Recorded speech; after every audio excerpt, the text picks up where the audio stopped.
Magandang araw. Maraming salamat dahil ang ating mga mata ay namulat na naman para sa isang umagang kay ganda dito sa mundong ating ginagalawan. Hindi man ako eksperto, hindi man ako perpekto, pero meron akong kahit papaano ma-share dito sa ating mundo. Kaya mag-usap-usap tayo para isipin ang mga makakabuti sa atin dito sa ating mundong ating ginagalawan. Yan ang ating pag-uusapan dito sa My Journal in Motion, dito sa Love Life, Me, Myself, and I, dito sa Alexander YouTube channel. Napupunan nyo rin ba? Diba ang sabi ng iba, wala namang kompetensya sa mundo o wala tayong dapat parang patunayan sa mundong ibabaw, kundi ang sarili lang natin. Pero napupunan nyo rin ba na iba ang dinidikta ng mundo sa gusto nating mga tao? Bakit kamo? Diba kaliwat kanan ang mga kompetensya sa mundong ibabaw? Kasi nga diba, maliit pa lang tayo pinamimili na tayo. Ay, sino ang kamukha nito? Sino ang magmamana ng katalinuhan ko? Hindi ba't pressure na sa atin noong pa lang tayo mga sanggol? Kahit sinilang tayong na walang kamuwang-muwang na ang buhay pala ay punong-puno ng kompetensya. Diba? Sa pag-aaral pa lang, diba, nung nagsimula pa lang tayong mag-aral, hindi ba't kailangan maging top tayo sa eskwelahang ating pinag-aaralan? Dapat meron tayong mga medals, di ba, pressure? At ang sabi nga daw, tuklasin natin ang ating mga talento, yung mga ating hidden talent. Pero pag tinuklas mo naman, di ba, ang daming kompetisyon, left and right, kaliwat kanan, di ba? Merong beauty contest, may singing contest, may quiz bee, may maraming kompetisyon sa eskwelahan man, sa pamahalaan o sa ating mga paligid na ginagalawan, sa mga interbarangay, di ba? Ang daming kompetisyon.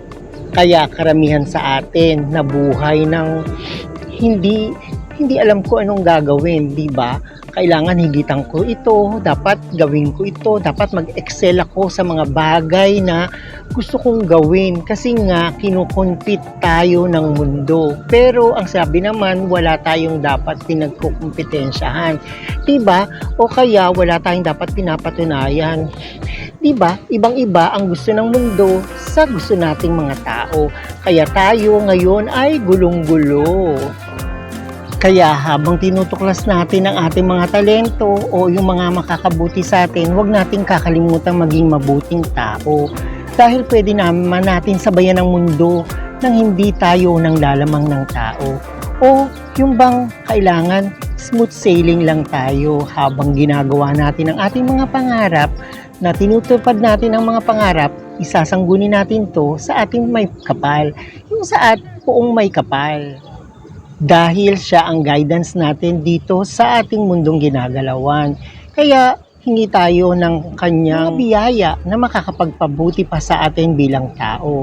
Dahil I'm sure gagabayan niya tayo. Dahil lahat naman tayo may purpose sa mundong ito Siya yung nakakaalam, kaya isasanggunin natin ito sa ating poong may kapal, para tayo ay mapunta sa tamang daan.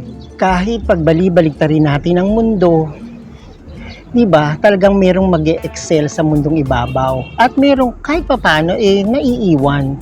Pero ganun pa man, huwag nating kakalimutan maging mabuting tao, dahil yun ang pinakamahalagang bagay na magagawa natin sa mundong ito, na dapat nating patunayan na kahit anumang higpit ng mundong ating ginagalawan, tayo'y nag-iisa pa rin patuwid doon sa daan na ating dinadaluyan para sa ating poong may kapal.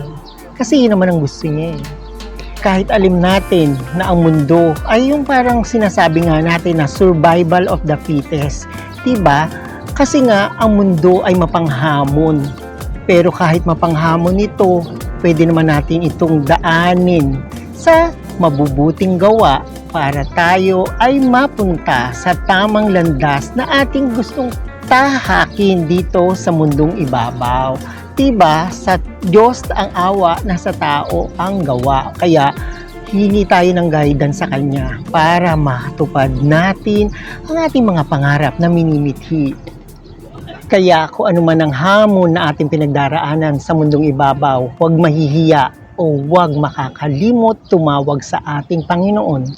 Dahil siya ang naglalang, siya rin ang nakakaalam ng ating ikabubuti dito sa mundong ating ginagalawan.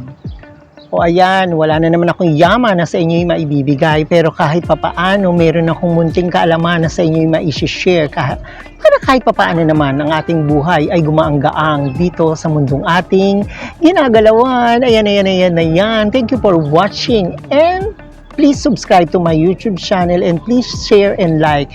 And thank you for watching and God bless!